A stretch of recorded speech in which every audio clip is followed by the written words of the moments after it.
Live from New York, it's Tuesday night in Pez's hotel room.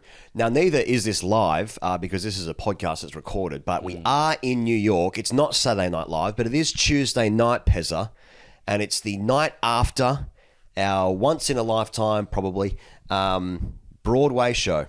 We're going to talk about India, Pakistan. We're going to talk about what Australia's doing. England already out. Pakistan is sort of already out.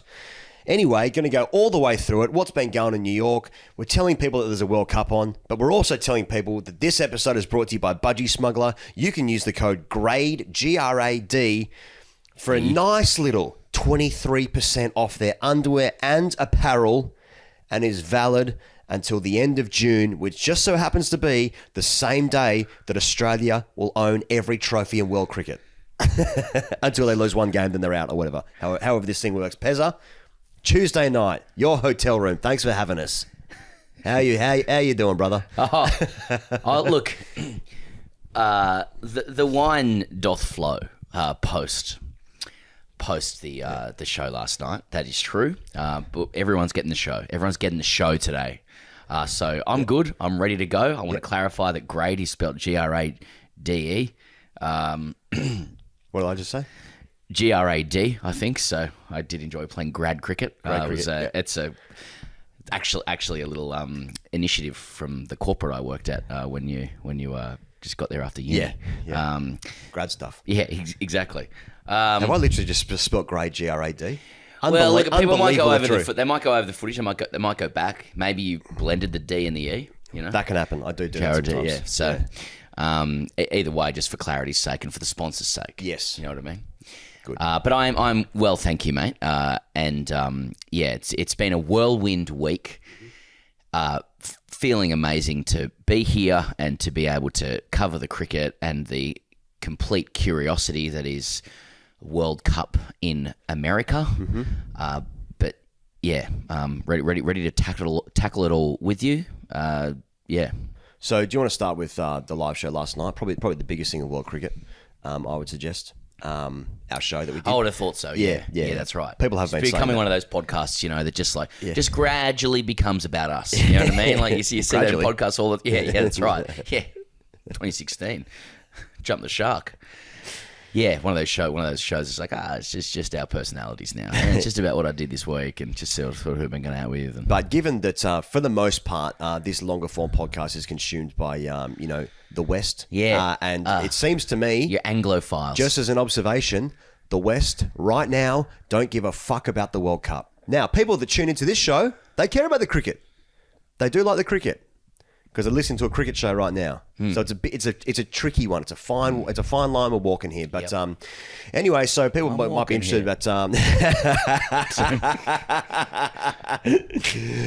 Christopher Walken. Anyway, so I'm Christopher Walken here in a winter wonderland. Okay, ticking off now. Hardcore. Okay, come on. Trying to pad the show up to 2 hours. It will not go for 2 hours. Anyway, so I mean, people that might be interested in what happened last night, our show with Ravi Shastri, just a enormously special event for you especially.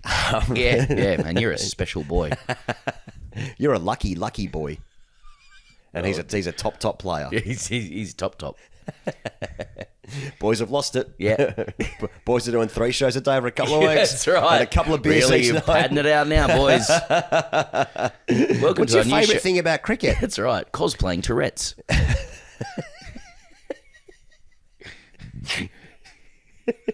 Also, we appear to have lost Charlie somewhere. Yeah, Charlie's gone. Oh, well.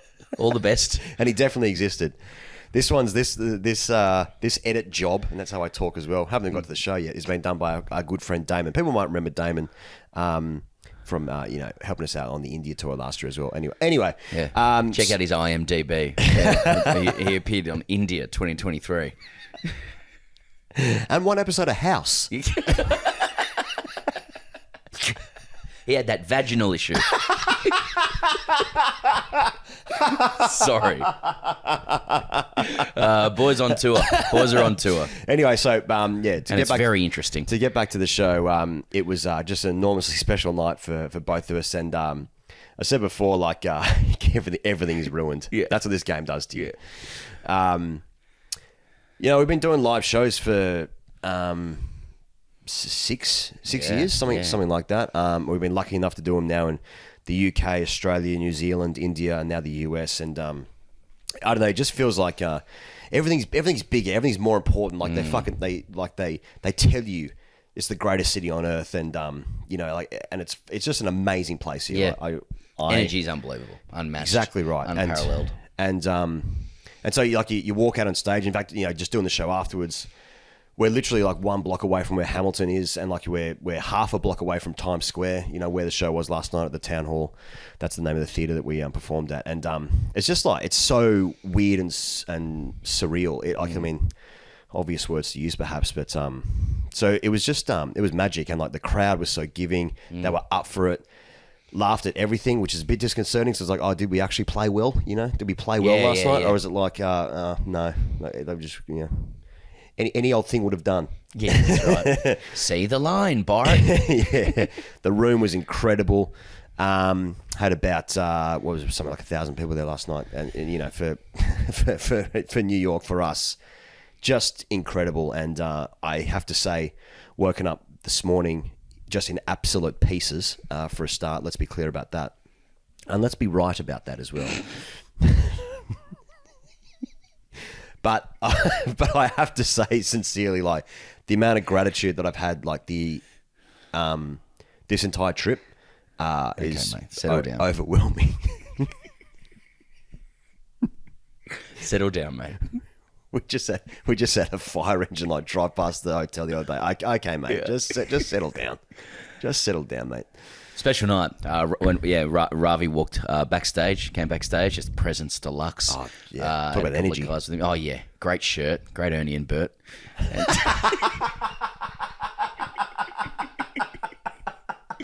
how's the Ernie and Bert on him?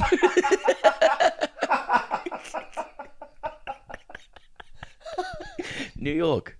No, you should have said that to him. How's the old Ernie and Bert on you there, Ravi? I love that Ernie and Bert, mate. Ravi had a drink. It was great. Yeah. The fridge was full. It was full of piss. Yeah, piss. He loves saying. Yeah, that's right. It's full of piss. He gets great purchase on piss, doesn't he? Mate, that's right. Yeah, Winston Churchill loved that shit. Loved rolling the word around. And my old friend Winston. Yeah. He used to love rolling his mouth around the word, getting as much, extracting as much as he could. I feel Shastri is in that, in the Churchill school of word usage. Yep.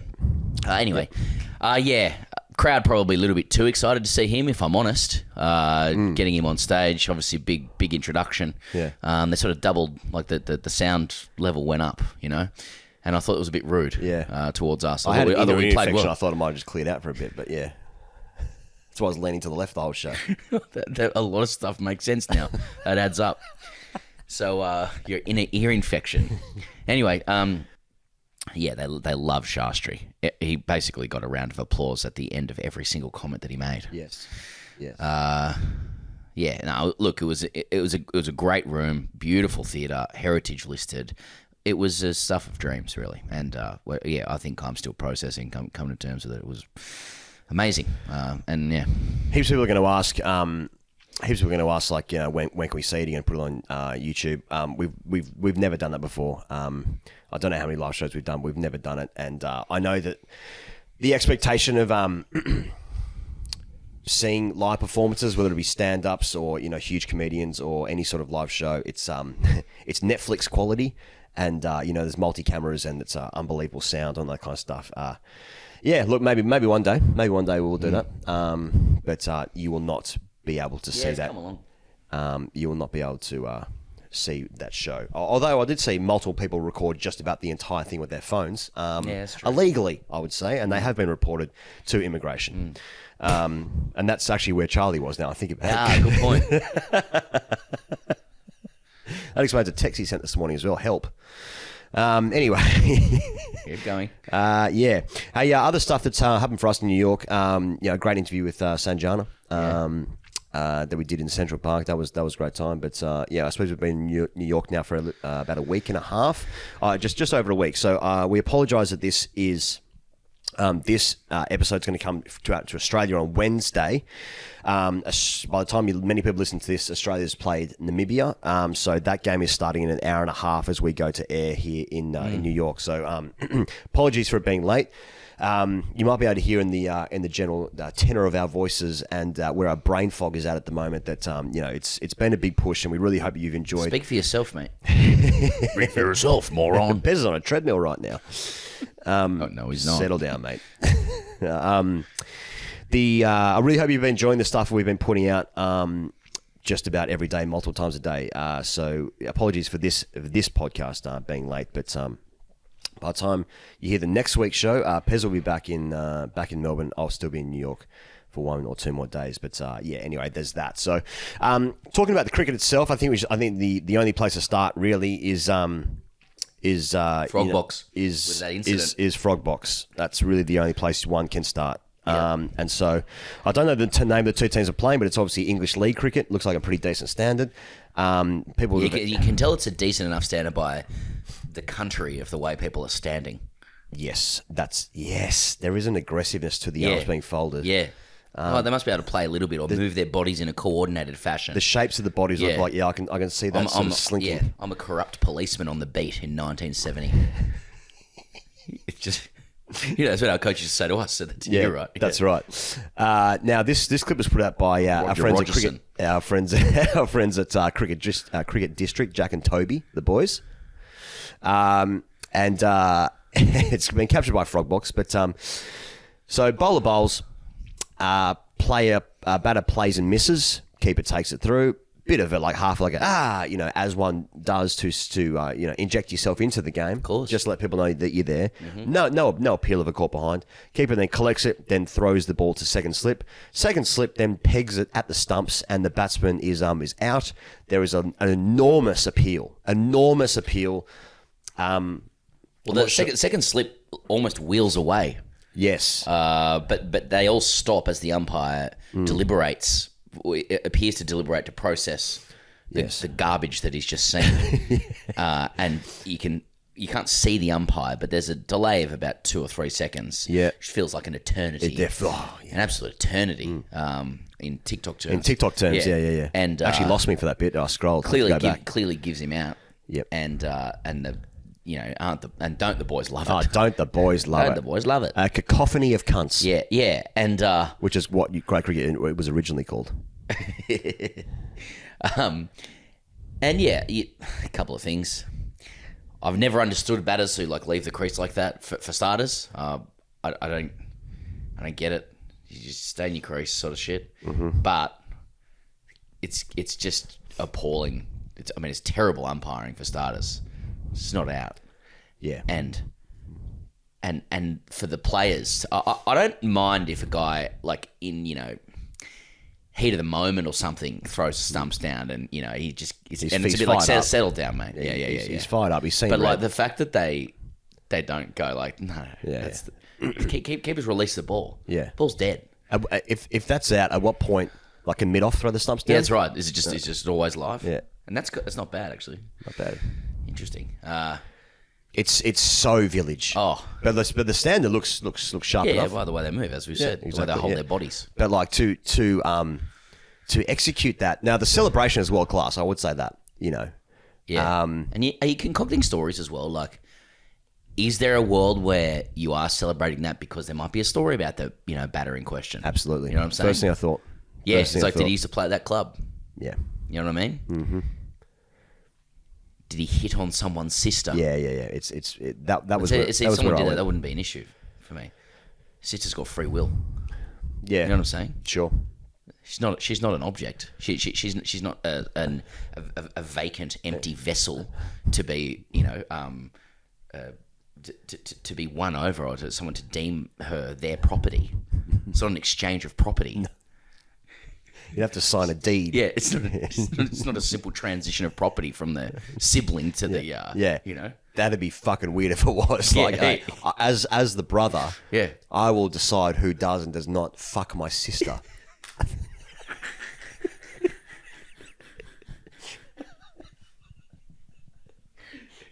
Draw up the contracts now. You are permitted to fuck her. Oh my God. So maybe he is out. So Maybe the umpire is Packham. dad. The umpire's the brother. Yeah. It feels very Game of Thrones. Anyway, that was the most important cricket that happened. That was I the mean, most- that's not out. That's That's absolute the end of the garbage. show. And that should be- It's absolute and it's garbage. from garbage, and everyone they should involved. be embarrassed. Yeah. Yeah. From the umpiring to Yeah. the second fucking slip. yipping and yahooing at that shit. He's fucking thrown at the second slip. Fucking settle down. Yeah, settle down. All right. Biggest game of world cricket happened the other Oh, day. yeah, that game, We yeah. went to it. Yeah. Didn't catch most of it. No. India, 40 wings. Pakistan. Different to 40 twinks. 40 twigs. 40 twinks. DJ loves 40. He loves the 40 twigs gag. 40 twinks was a bar that I saw Charlie go into last night. Yeah, indeed. Just the 40. It's not fair when Charlie's here. Now he's not here. Yeah. And he's definitely real. He definitely exists. Yeah.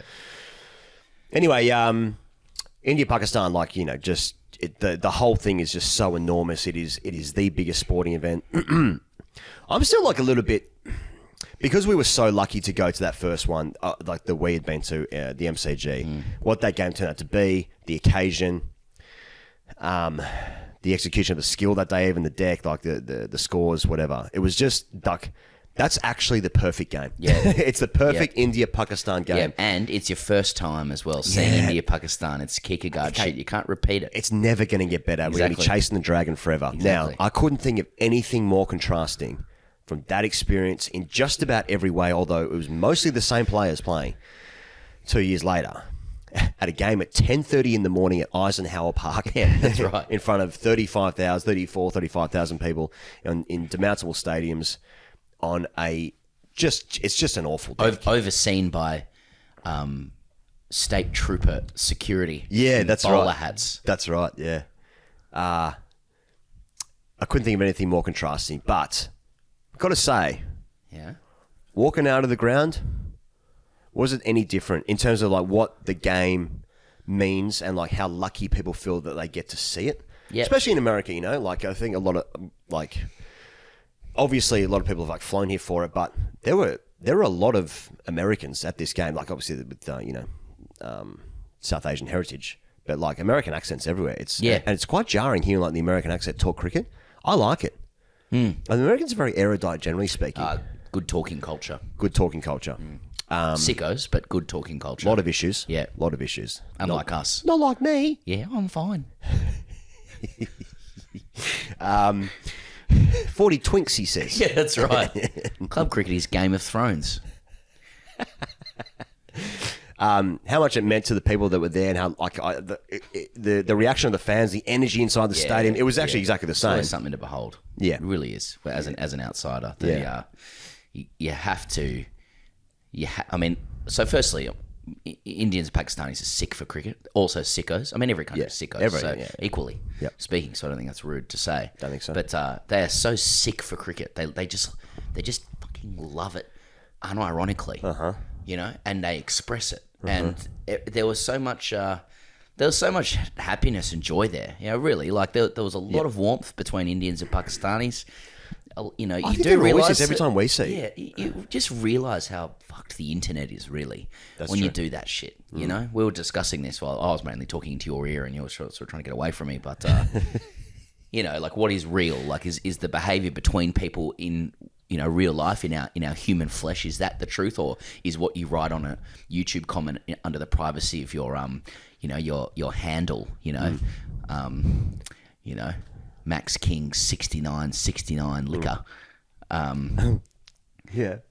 Is that what's real? Is that thought real? Because I just felt like, it was just a great day with a lot of joy knocking around, and both teams ultimately did what they do. So everyone played their role. Yes. And Trevor Noah was there. Yeah, Trevor Noah was there with Sachin Tendulkar and Jay Shah. That's right. Okay. Yep. South And Africa's we met first runner-up Miss USA 2017. 2017. Yeah. Okay. Oh yeah. Yeah. Yeah. I don't think she said that, so I think you might have looked that up. No, I'm all good.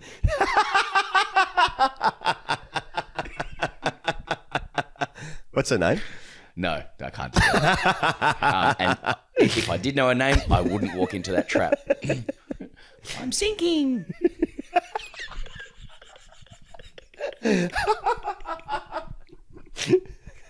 Well, if this episode isn't bringing people to the cricket to the World Cup, then exactly. I don't know what is. Yeah. A lot of people have learnt about us since we've been in the US. Like, I might check out their podcast, see what it's about. Like, people listening, what the hell is going on? And they'd be right. Yeah. They'd be right to do so. Yeah. Shit tip. It was a shit tip. Yes, probably it remains a shit tip. Less of a shit tip than previous games, I guess, but shit tip nonetheless. Was it? I mean, the scores are almost identical for every game. Like, it's... Yeah. And it's not... Pakistan have just beaten Canada with the highest successful run chase on that ground of 106. So... South Africa with like two overs to spare. South Africa defended 113 against Bangladesh. I think this. What was it? The score like Sri Lanka against Bangladesh. It was South Africa was like bottom out for 70 or something. Right. You look to the naked eye. There's nothing obviously wrong with the deck, but like when the bowlers when it's seam up and they're bowling into the wicket or just on a length. These are world-class batters that can't even lay bat on ball, and they can't manipulate the field enough. Manipulate the lengths of the bowlers to just get it away to even go to run a ball. Like it's there are so many dot balls.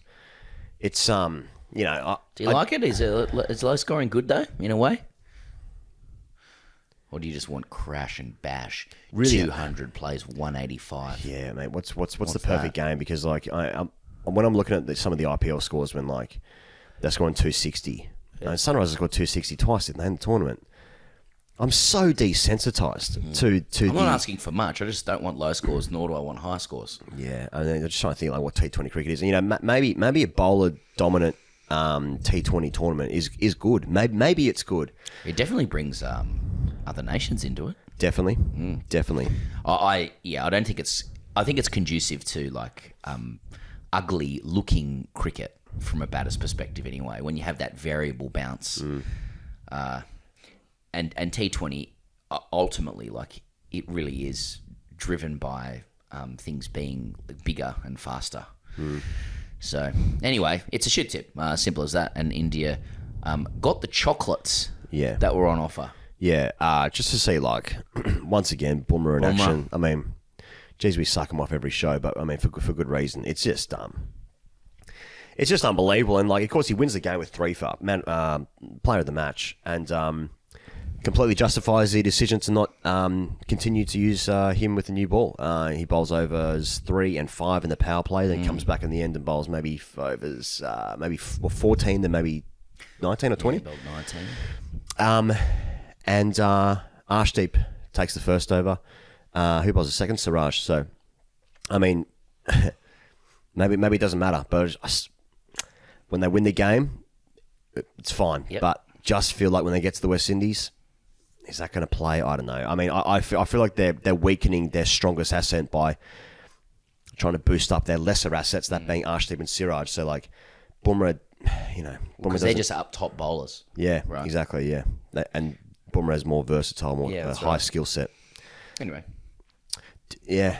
You know what, I reckon when they go to the West Indies, yeah, they won't play all those quicks anyway. They'll bring another spinner in, Bumrah open bowling, and then they'll have spinners being able to take, a lot of those overs that Bumrah's doing at the moment. True. I was just thinking anything else for India Pakistan? Not really. I thought India batted well first half. And then on that deck, and then they lost 7 for 30 in the second half. I thought Rishabh was great for them. Pakistan's bowlers never in question, always great.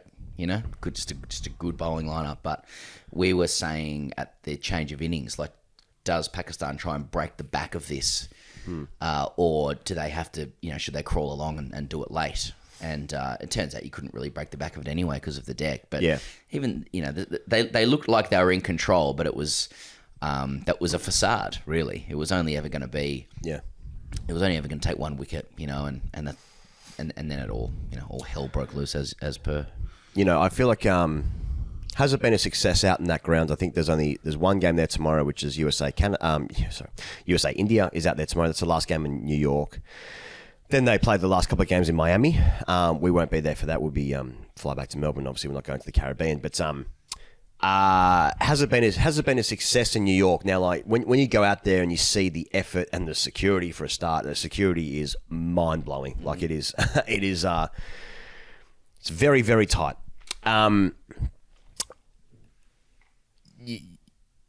There was nothing there 6 months ago, and then there's this enormous, like, world-class stadium. Something happened? No, it was just a long pause. Like that.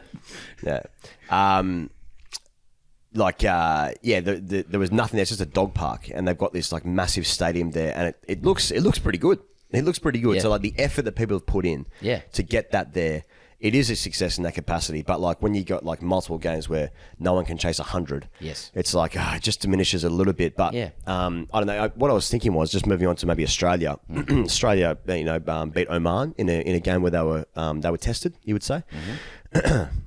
If they're playing that game in New York instead of Bridgetown, I think they're playing, Oman's every chance of winning, just because it brings both sides closer together, Yep. I mean, so I think South Africa's done well to win their games in New York here. So maybe that'll be good. But like the conditions between the USA and the West Indies are so vastly different, oceans apart, literally speaking. It's just this tournament doesn't start until everyone gets to the West Indies. Yeah. So cricket in America, our experience, very lucky to be here. Good, privileged. Enjoyed it. Fans have loved it, no question. Cricket's they're making a big push for cricket in America. Pat Cummins signing a 4-year deal for the San Francisco Unicorns. Like it's here to stay. But I think overall, I think it's been good. I wouldn't want to watch heaps of stuff where my team's playing here. I've got to say that. Good. I think that's a good analysis. It'd be interesting to see what happens with cricket in the US after this. We need to thank our dear friends BUDGY Smuggler. We do. Here goes BUDGY Smuggler once again getting behind TGC at pace. They have a new underwear and apparel range. Yeah. You can see it here. Also, the apparel t-shirts knocking about. Good thread count on this t-shirt, I have to say. Do you feel that when you're yes, I wearing do. Got the hat on yes, as well? BUDGY lid, Yep.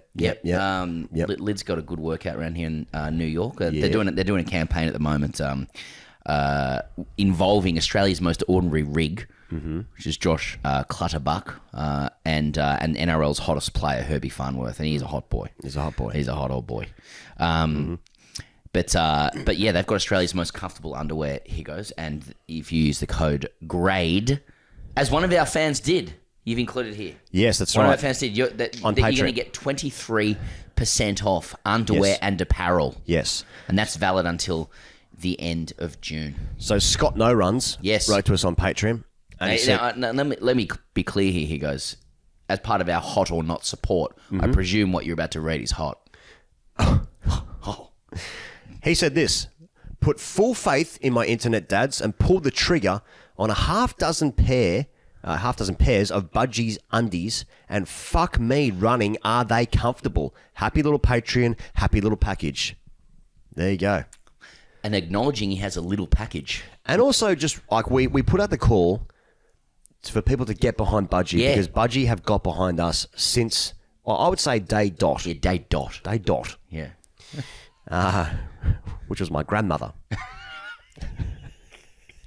It's a short way your grandfather used to say hello to her. Day dot. I don't know. My grandmother now actually is my grandfather. It's a confusing time for all of us. Oh, yeah. Anyway, and people have got behind that, and that's nice. Other sponsors, less so, but, they're still with us, so I guess that's good. All the best. Yeah, all the best for us. But, yeah, get behind BUDGY because they've got behind us. Please use the code GRADE and spell it correctly. 23% off underwear and apparel. Fuck me. Sorry about the value. Okay. Let's talk about Australia's group. Australia and England. Right. Start with the Oman game. Marcus Stoinis was outstanding in that game. 67 not out of 36 and 3 for 19 for Stoin. Puppy, it's a big haul for Puppy. That's a big haul for Puppy. He's fed at the trough. And just think about like that innings in the IPL. There's been some numbers posted from Stoinis. Now Australians don't care about this because it's on it's a difficult place to find it. It's on a bad time zone, and the tournament hasn't started yet. But these numbers that Stoinis is posting up, things are going well for Stoin. Yeah. Things are going well for Puffy. Things going well, are they, Stoin? Yeah, very. Just settle down, mate. Australia made 164 for 5. Oman finished 125 for 9. Australia won the game by 39 runs. Now, they obviously defeated England in the 17th match, also at Bridgetown there on Saturday. Australia made 201 for 7, and England never really in it. 165 for 6 they finished with. So Australia won that game by 36 runs. Australia sitting very, very pretty in the group. And you think if they do the business against Namibia tonight, or indeed it's a washout, I don't think there's any rain forecast, but then you know, business will be done, and they will move on to the next stage of the tournament, where they will face the West Indies, they'll face India, and they'll face Sri Lanka. If Sri Lanka get through. Yeah. Because Sri Lanka are in trouble. So it actually won't be Sri Lanka. It gets confusing. Anyway, in that game, the England game, Zampa, man of the match, 2 for 28. And Zampa's stock continues to rise. There's been conversation. I saw Tim Payne on Cricket Info talking about he could potentially be Australia's greatest ever white ball spinner. Which would make sense. Yeah, I'm actually struggling to think of a better one. Warren is, you know, obviously the gold standard, just a different era. Like, so it's hard to make that claim. Warren lives on a different plane. Yeah, you know. Yeah, I feel like discussing Warren in relation to his white ball output is already diminishing him. You know, it's like he's a phenom. You know, that sits beyond that. Yeah, Warren did what he needed to do in white ball cricket. Every team has good spinners, no doubt about that. But how critical Zampa is to such a successful at that time side. in the game as well, man. Like England looked to be going okay. Bowls feel soft first How ball. many times does Zampa come on and change a game for Australia in white ball cricket? You know, we saw in the World Cup. Like, I think if Zampa doesn't take a wicket, Australia loses the game. Yeah. I think that record stems from like a number of games now. So I'm not sure if that's the same in T20s as opposed to ODIs. But his. I suppose it happens with spinners. They get better and better as they move on. Yeah. Think about Nathan Lyon's importance to the Test bowling cartel. Zampa's in the same mould. I mean, it's the same bowlers, same seamers, literally, and Zampa obviously in for Lyon. But the skill set, he's bowling cut shots when he needs to. He often gets guys caught down the ground by deceiving him in the flight. He's hitting the stumps. He's got that wrong. The stumps as well, and he can turn it both ways. Good pace, very accurate. Gets a lot of wickets of guys caught on the boundary as well, who they just can't get him. Yeah. He's low into the deck. He's in the bracket of Australia's most important players. Yep. It could be their most important player, really, this World Cup. And I just coupled that with Stoinis as well, because I just think it's batting in the middle is going to be so critical, because some of these games, I mean, the fact that Australia scored 200 was a great score. They made 164 on a difficult deck as well.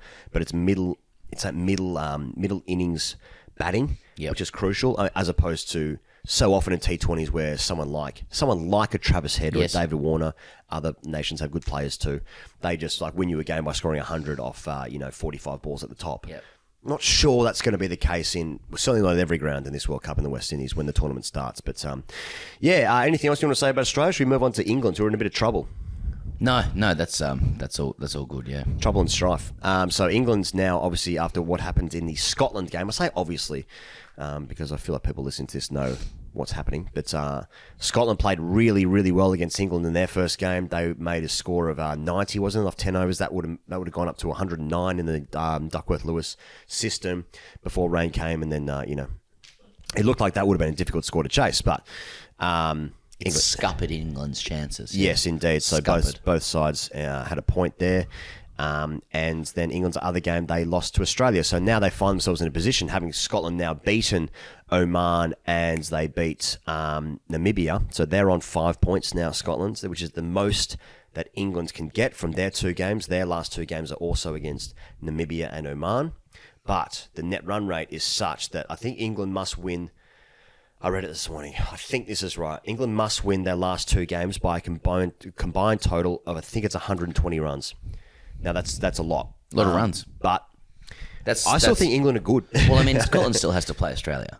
So like Yes. Scotland's net run And that rate will come down. can change. Well, you know, who knows? And then there's still bulk permutations. So just on that, I was talking to our friend Pete Lawler, and he reminded me of this had happened previously. I think it was in the '99 World Cup, and Australia had to West beat Indies. someone. The West Indies wasn't. They basically knocked out New Zealand by batting really slowly towards the end in the net run rate situation, which will be a very similar situation to what they'll find against Scotland when they play against them. Australia Does could find Australia themselves try and take Scotland through with them? exactly. Yeah. Exactly right. Yes.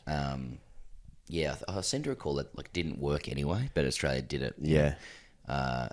And Steve Waugh's like, I'm not here to make friends, mate. I'd run through a fucking brick wall. Oh, right now. Yeah. Anyway, yeah. I don't know. England will probably win those games big. Big, yeah. Because they can. They've got good players, highly skilled players. Bowling hasn't quite clicked just yet, but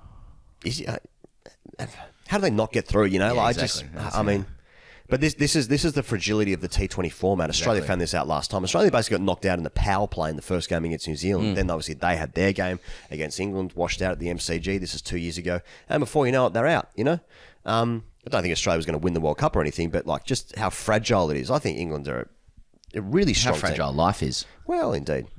Well, Sorry, really? that's my contribution there. Really? Shropshire? Just have a look at the other groups, unless there's anything else you want to say about England. No. Give me a tip. England going through? Yeah, I think they'll just win big and go through. They'll beat Scotland on net run rate. That's what I think. It's obviously hilarious if they don't. Yeah, I'm sure English people would understand that perspective. definitely. Yeah. Yeah. There's a bit of pressure on Johnny Bairstow's spot, I think. I've been reading around the traps. But yeah, I mean, they've had, a game's been rained out and they've lost to Australia, which you can lose. They probably would have chased that against Scotland. You know, it's very easy to just start sticking the knife in. It's just like, well, you played probably the most informed team in the world. You've lost. Yep. And another one was rained out. Okay, just win some other games.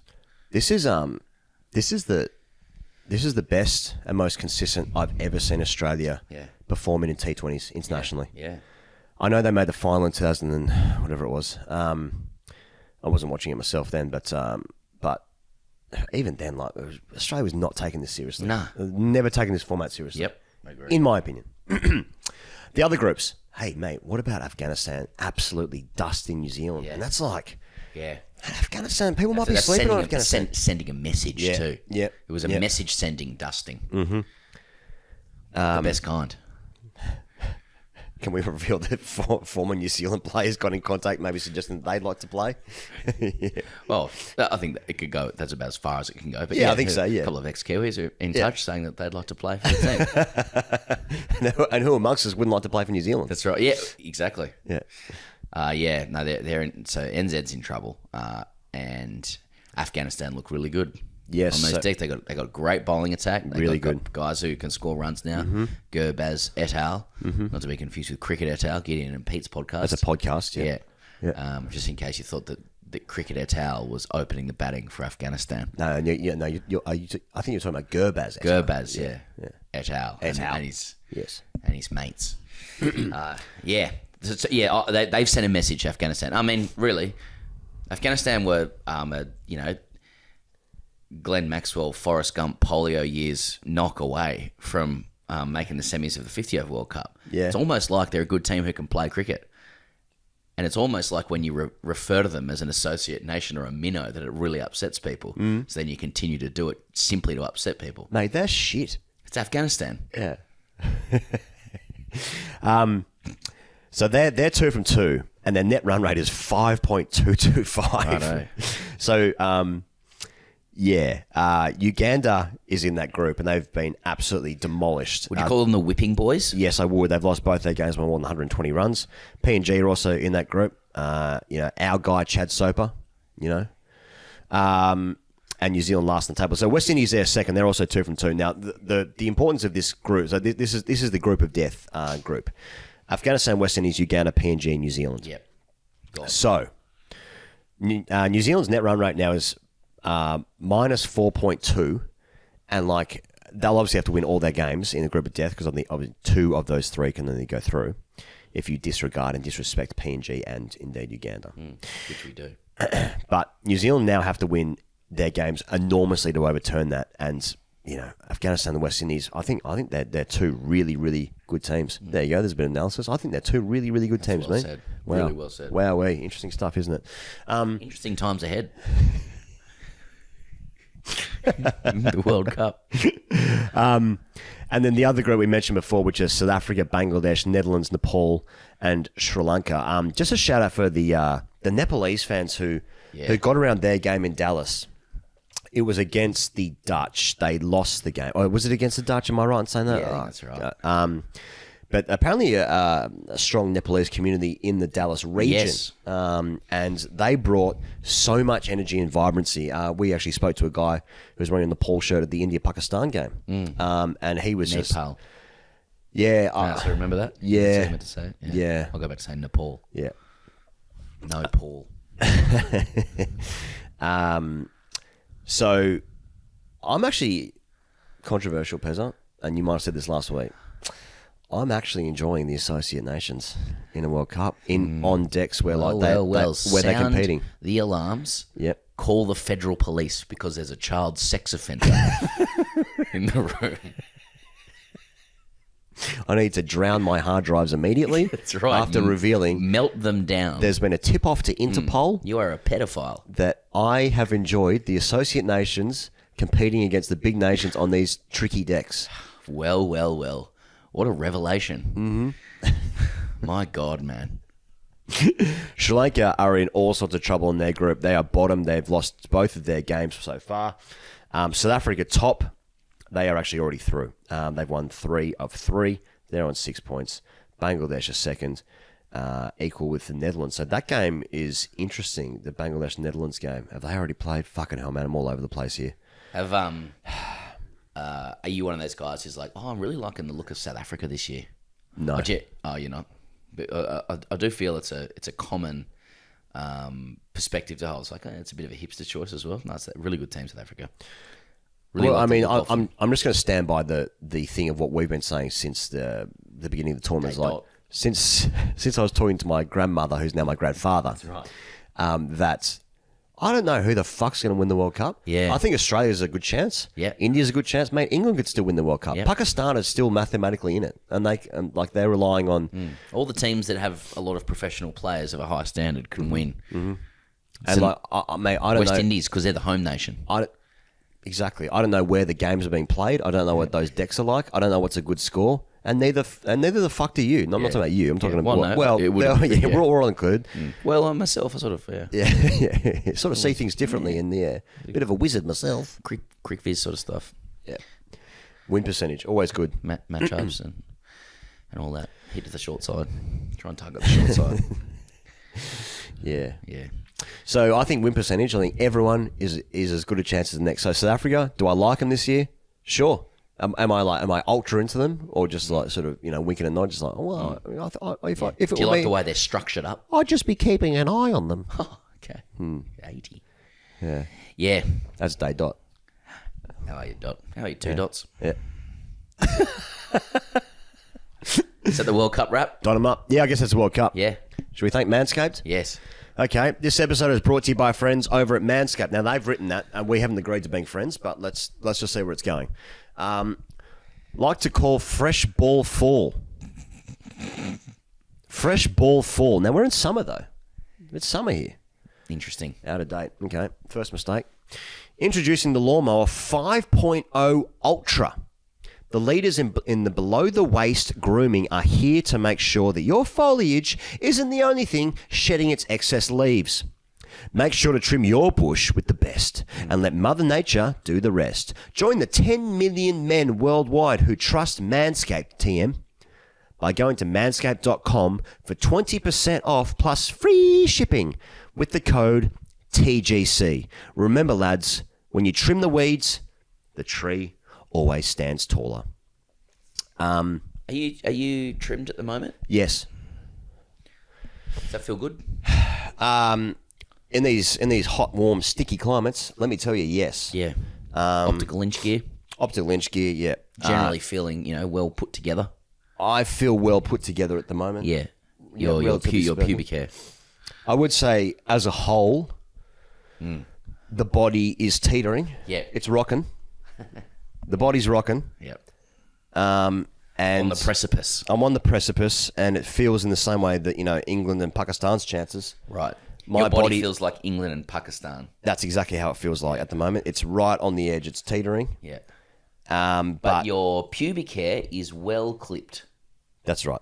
Yep. That's actually the one thing I've got in order at the moment. Me too, to be honest. Feels good. Feels really good. When everything, when chaos is around you, at least your dick looks good.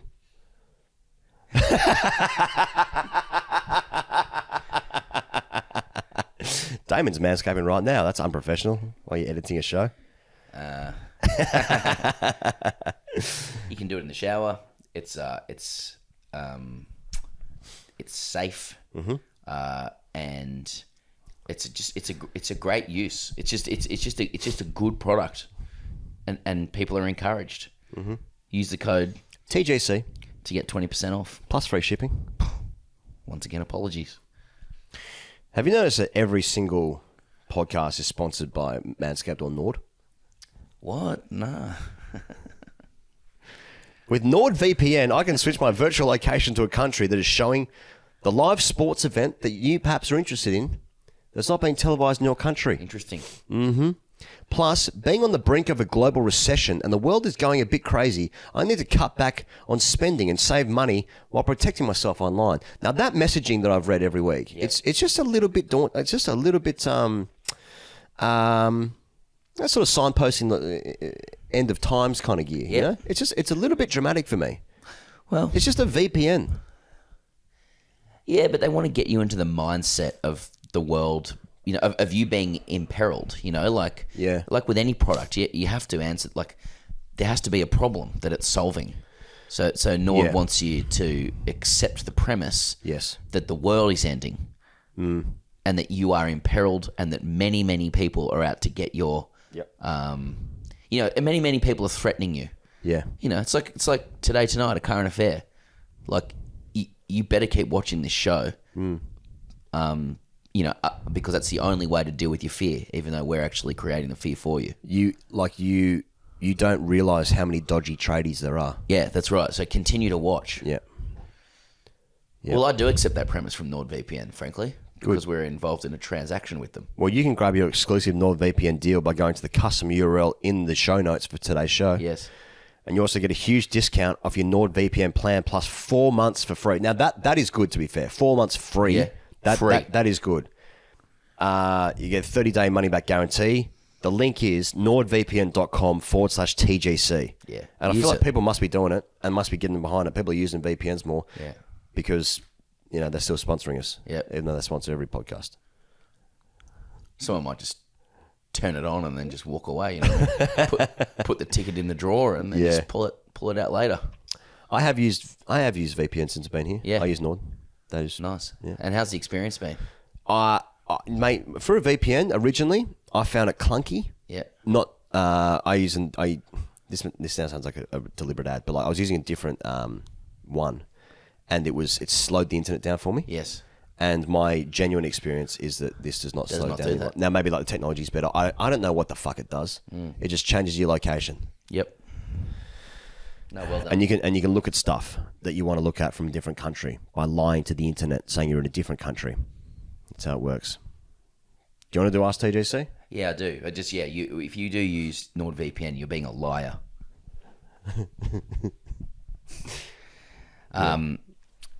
Hashtag AskTGC. Wait, I want this in the falsetto tone. Boys! Nice. I'm writing into you to ask for your advice. I'm a former 4th 11 grade cricketer who faced Marcus Stoinis in the nets one day, so I have had a very esteemed career. Previously a leg spinner, but after years of torment, 49 wickets at 19.33, including 3 Michelles at the grade level, I left the club with psychological issues from being spanked around the park. Yeah. After this, I returned to my junior club of Wheelie Bin Park shit, where I was forced into captaincy and have played as a number 3 shtick. Previous years of averages in the low to mid-20s, as Higgins would say, is top stuff for wheelie bin park shit. But the past season I scored 700 runs, 642, at 50, 42.35, including a 168 against the bottom side where I spanked around a 14-year-old kid, 30 runs off 2 overs, and then barked at him, went under the lid whilst batting with his father. Now you have the backstory. I have a question. I want to give up the captaincy and committee duties because these coats drive me up the walls, therefore reducing the hours of my part-time second job. But how should I do it? A. Advise these coats that the tear in my shoulder, which I've had for 8 years, has gotten the better of me and I need to have surgery to rectify the issue, only affects fielding, but the club believe that I can't bowl because of said injury, but instead I won't bowl due to mental demons. B. Ask the club for an exorbitant amount of money to continue my duties, brackets 30k, because I'm worth that much to these wheelie bin coats who suggested a turf preseason game, which I told the players they don't deserve to play on the real stuff. C. Disappear without a trace but randomly attend Saturday nights for beers and bags with the Don. Coatest regards, Anon. So this is just about like getting out of... It's just about getting out of captaincy and committee duties. Oh, yeah, true. So he still wants to play. Like, so this is a bit more of a unique twist on the, should I go around again gear? Like, he's obviously enjoying playing because he's the best player. And I have no idea what that feels like, but it must feel amazing. That like, when I have played with, every team has got the best player on the team. And I was like, I always want to be that guy because it looks like it's fun. Yeah, being the best. Looks like you're having a good time. Most weekends you do something good or you get to contribute. Like if you're sort of a bowling all-rounder or... Like you bat well, but your batting is so good that you allow yourself a few, dusty overs. That always looks like the fun kind of cricket that I'd like to play. Now, but the problem is, for me to be the best player in a team, I have to play at such a bad level that I would be degrading myself to be surrounding myself with the... Everything okay? It's just so mean. Yeah. Anyway, so it looks like he's having a nice time, but he just wants to get out of like committee stuff. Now, if he's the best player, do whatever the fuck you want. Yeah, I don't understand how the answer isn't just to tell them. Yeah. Like, how do I get out of this? And also, like, oh mate, I can't do committee duties, boys. I've got a tear in my shoulder. I got a rotator cuff issue. Yeah. Well, his name's Anon, But for the purpose of this, his name's Stan. Okay. Stan, what's your shoulder issue got to do with being captain? Yeah. Or being on the committee? He can't marshal the troops. Yeah. Is that it? Yeah. I can't gesticulate authoritatively. Yeah. I can't like do a corrupt Queensland policeman. I can't do. I can't do the Michael like whistle. I can't. Can't lift my fingers Can up you to do my that mouth. whistle? No. Always wanted Can to you do do it. any of them? No. I can whistle. I saw an Instagram reel. Yeah, that'd be funny. Yeah. I tried to Wet the whistle. Well, been plenty of that. But, When the whistle blows. Yeah, I actually saw an Insta reel the other day of like someone like, if you actually fold your tongue, you can do that. Right. Like, it's a good whistle, but I did it. No good. Yeah. Yeah. But the thing is, I'd love to be able to do that. Like, I think it's really important in every captain's arsenal. It's one of the most alpha things I've seen. Totally. Yeah. Especially in Australia, because it's. I mean, yeah. you are herding sheep. Exactly. Your players are cattle dogs. Yeah. That you are for whom you are master. Yes, you are living off the land. You're wearing R.M. Williams. You've got a blue heeler. Yes. And it's a gorgeous dog. It's a good old boy, isn't he? Oh yeah, he's a very good boy. He's a loyal dog. Yes. I got a friend and he of just mine. loves the land, and he could never be a city dog.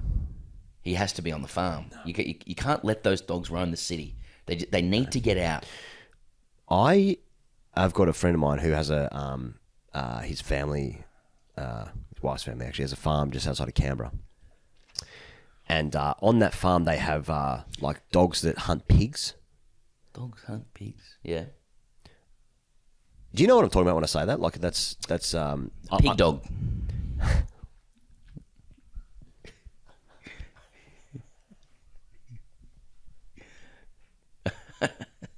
That was my nickname in school. Oh, you pig dog. They are some of the most aggressive animals I've ever seen. Oh, yeah, nice. Anyway, yeah, I'm just thinking about like dogs that live on the land, but that's not what we're really talking about here. Well, we're talking about being able to whistle in a manner that will, That's right. that will make sheep form an orderly line. and this is why he can't captain, because of his shoulder tear. That took us down to dogs that hunt pigs. And how good it would be to be able to whistle like that so that I could treat my players like mere cattle dogs. so they can get in the correct position at mid-on. That's right. Yeah. Or deep point, squarer. And you can use language like condescending, like please, which is very passive-aggressive. Right. Throws up, please. Straight up, please. Yeah. Thanks, Sammy. Yeah, no. God, I'd love to be able to say that. Thanks, Sammy, and not look at him. There was no greater feeling as a captain, Pezza, when someone's just bowled one of the worst overs and ending a spell of complete dross by saying like, "Thanks, Tim." Yeah. You know. Oh yeah, because you skip it, right? Mm-hmm. Can you? What was your style there? I think a lot of people would like to hear that. What was my style of captaincy? Yeah. I mean, I've heard from others, but what was my style of captaincy? Can I have some options of what's like a Alpha. leader of men? You know, Yeah. lead from the front. yeah, were you Definitely did that. Hit myself down at 6. Eyes are gone, I was a painted on. I can't see the ball. and I'm scared of the ball. I've always been scared of the ball. I can't see it anymore. Now I'm terrified. This is an absolute living nightmare. 6, fucking get me down at 8. 6.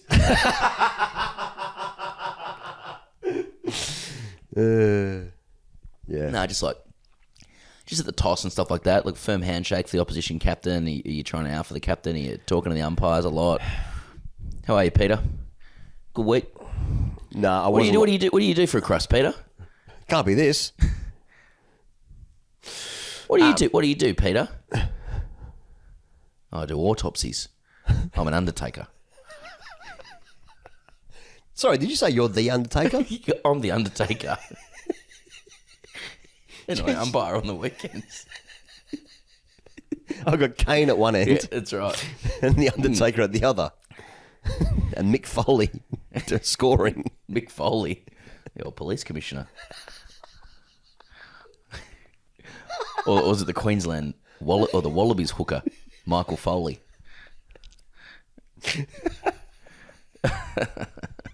Goodness me.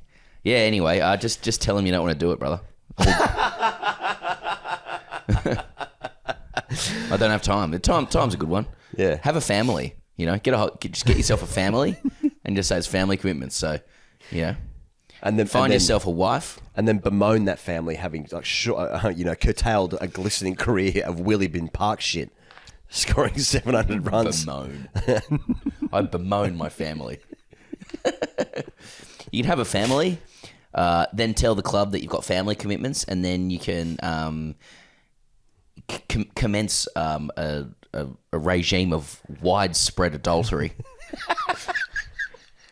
Where you can brag to your team in the stretching circle of your impossible sex stories. And people will laugh, but they'll also be like, "Jeez, That's right. They'll steady on, laugh. Stan." Yeah, that's right. Because you're still a leader of the side. Yeah. And you've got 4 girlfriends. That's one of my captains had. A regime of ravenous adultery. That's right. That spreads across 4 different districts. It's the same guy years and years later where I had an ear to a conversation he was having with somebody else, and they were just discussing very, very matter-of-factly that they were visiting the strippers, followed by a brothel. And he was very unhappy with his mate who wanted to do that. He said, "Why would we go to a strippers? Why would we go to strippers if we're going to get our rocks off at the brothel?"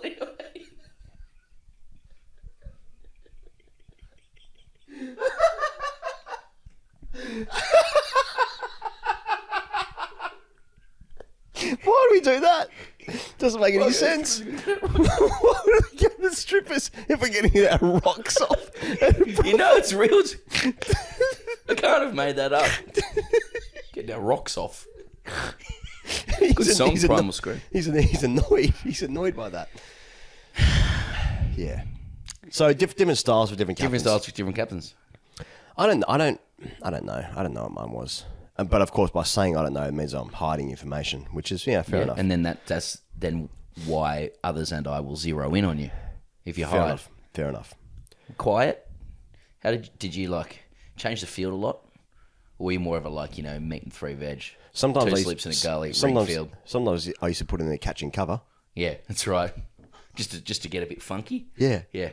Get that weird position next to the batter as well. There's that short mid-on thing that England started doing in 2005. Yeah, you did that. Yeah, he's nodding just for Hansard. Yep. Yeah. Yep. Okay. Well, I've let myself open there for criticism, so that's just... That's the way the game goes. That's a transaction that we afford.